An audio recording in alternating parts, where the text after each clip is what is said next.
de fazer a pedidos ao 89, deixa eu dar uma palhinha de reflexão total, que é só volume 3, mas como eu falei isso no 3A, eu quero sair com as turmas equilibradas. Tu concorda que só de eu fazer o desenho de um raio, essa aqui é sempre também? Só de eu fazer o desenho de um raio refratado, tu já pode falar muita coisa a respeito disso. O que tu já pode falar, só de olhar para isso?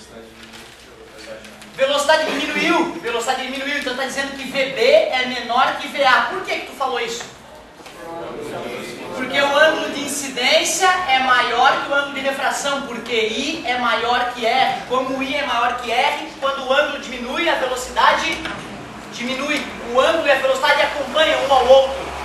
E quanto maior a velocidade, menor o índice de refração. Então eu também já sei que o NB é maior que o NA. Então tu vê, cara, com um desenho bobo desse, tu já responde uma porrada de coisa. Tu já sabe uma porrada de coisa, já mata um monte de questão de vestibular. Só com o desenho. Mas não é isso que eu quero estudar hoje. Eu quero estudar o contrário. Eu quero estudar uma situação onde o raio não se aproxima da normal. Eu quero estudar uma situação onde o raio se afasta. O que tu pode concluir numa situação dessa?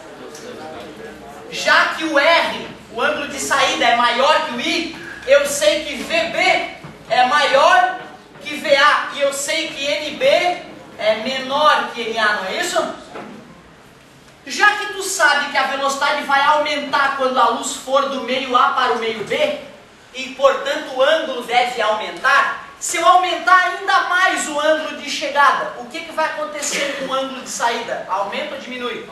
Aumenta, porque tem que se afastar da normal, senão não se afastaria da normal, aumenta ainda mais. Então, para determinado ângulo de incidência, ocorria uma refração. Quando eu aumentei o ângulo de incidência, refratou mais ainda. Vai chegar uma hora que esse ângulo de incidência vai ser tão grande que o ângulo de refração vai atingir o seu limite. Que é essa situação bizarra de acontecer, ó. Certo? Uma hora vai acabar acontecendo isso, já que o R é sempre maior que o I, à medida que eu aumento o ângulo de incidência, o de refração aumenta mais, e aí uma hora vai acontecer isso, que é o famoso caso limite. No laboratório é muito esquisito, cara. Tá com um aquário na tua frente, tem luz vermelha vindo do ar, entrando no aquário sofrendo refração. Tá com um transferidor na parte de cima, outro na parte de baixo para medir os ângulos. Aí tu vai lá, pega a lanterna, né, a lâmpadazinha e aumenta o ângulo. Tu vai lá no transferidor e vê que o ângulo aumenta. Tranquilo? Só que de repente, quando tu aumenta o ângulo demais, tu vê que a luz não está mais penetrando no aquário e nem voltando para a sala escura. E tu vê que a superfície do aquário ficou avermelhada. Mostra que a luz está presa bem na superfície, é o caso limite. Ainda está ocorrendo refração, refração, refração. Só que agora, meu querido, intuitivamente, se eu aumentar ainda mais o ângulo de incidência, tu sabe que não vai dar para a luz penetrar no meio B, ela vai voltar ao meio A. Agora o que aconteceu foi o fenômeno da refração? Não, isso é que é chamado de reflexão total. Por que o nome reflexão total? Porque nos espelhos normais, só 70% da radiação volta. Então o espelho que está olhando, pô, como reflete bem, né? Meia boca.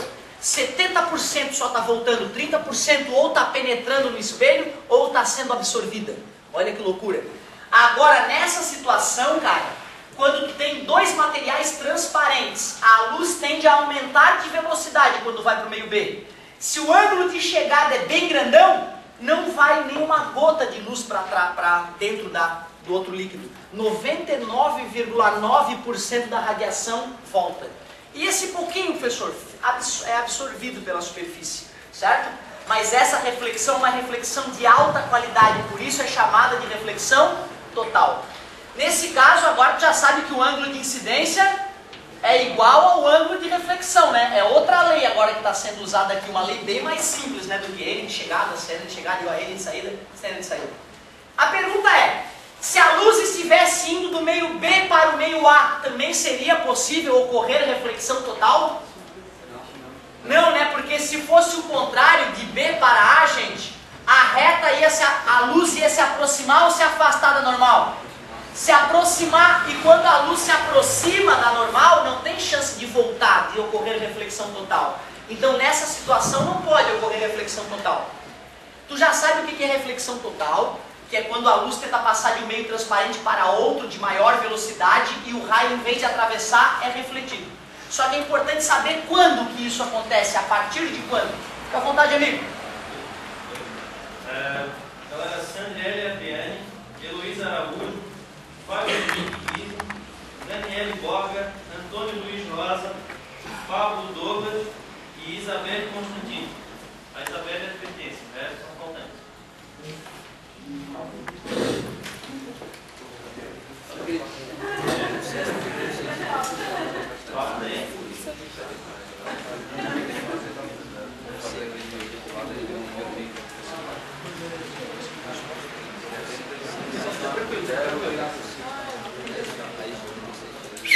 Continuando aqui, galerinha.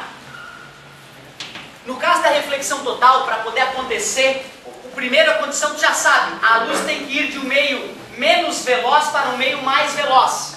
Mas tem uma segunda condição para poder ocorrer reflexão total. Esse ângulo de chegada tem que ser maior que o ângulo limite. Ó. Se o ângulo é maior, reflexão total. Se o ângulo é igual, ainda ocorre refração. Se o ângulo é menor, ocorre uma refração clássica. Vamos aplicar a lei Snell-Descartes nessa situação. Como é que é a lei mesmo? N de chegada, seno de chegada igual N de saída vezes seno do ângulo de saída, que nesse caso é 90 graus, tudo bem? Como o seno de 90 é 1, olha o que vai acontecer. Seno do ângulo limite é o NB vezes 1, que dá NB, está multiplicando, passa. É assim que se calcula o seno do ângulo limite. Pega o índice de refração de um meio e divide pelo outro. Só tomar cuidado. Como é que eu vou descobrir qual é o N que vai em cima, qual é o N que vai embaixo?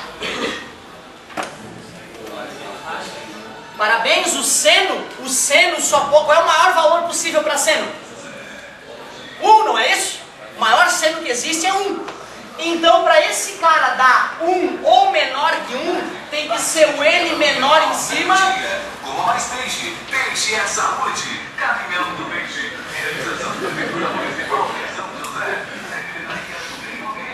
Então, galerinha, o seno de L é sempre o N menor sobre o N maior. Porque não pode existir seno maior que 1. Só tem uma pegadinha para isso. A pegadinha para isso é a seguinte, ó. Imagine um raio de luz indo do material X para o material Y. Eu digo que o NX vale 1, vale 2, e o NY vale 1. Contrário. E pergunto, qual é o ângulo limite para a ocorrência de reflexão total quando a luz vai do meio X para o meio Y? Hein? Vocês fiquem quietos, vocês dois ficarem bom. Certo? Não, não pode, vocês dois não podem falar. Estão muito treinadinho. Para a galera normal. Tô brincando, tá? É um elogio, tá? Galera, qual é o ângulo limite quando a luz vai de X para Y? É isso que dá vontade de dizer, pelo que eu ensinei para vocês, dá vontade de fazer 1 sobre 2. Qual é o seno que dá 1 sobre 2? 30 graus, não é? Não é 30 graus, a gente usou hoje? Só que acontece, galera, que quando a luz for do material X para o material Y, já que o N é maior, a velocidade é menor e o raio vai se aproximar da normal. Não é possível ocorrer reflexão total de X para Y.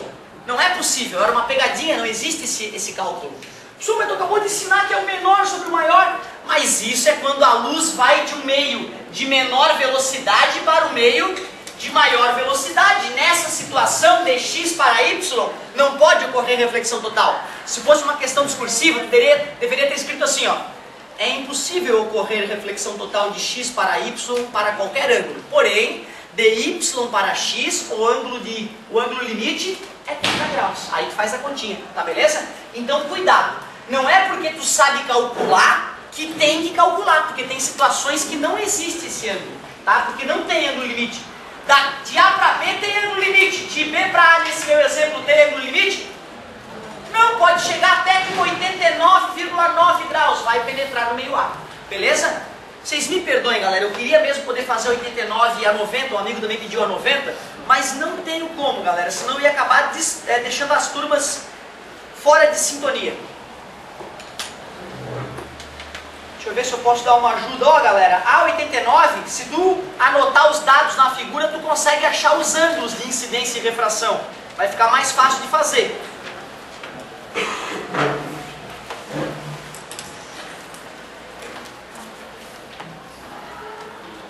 Acho também que se a gente colocar as coordenadas da 90 na figura e tentar achar os valores de seno e cosseno também vai rolar, certo? E fica o convite na assistência, né? Mesmo que seja uma de física, no finalzinho da assistência ou na hora do recreio, se tu me pegar no canto ali, eu consigo te dar uma ajuda. Muito obrigado pela paciência, pela atenção e até mais. Cuidado com a pegadinha da reflexão total.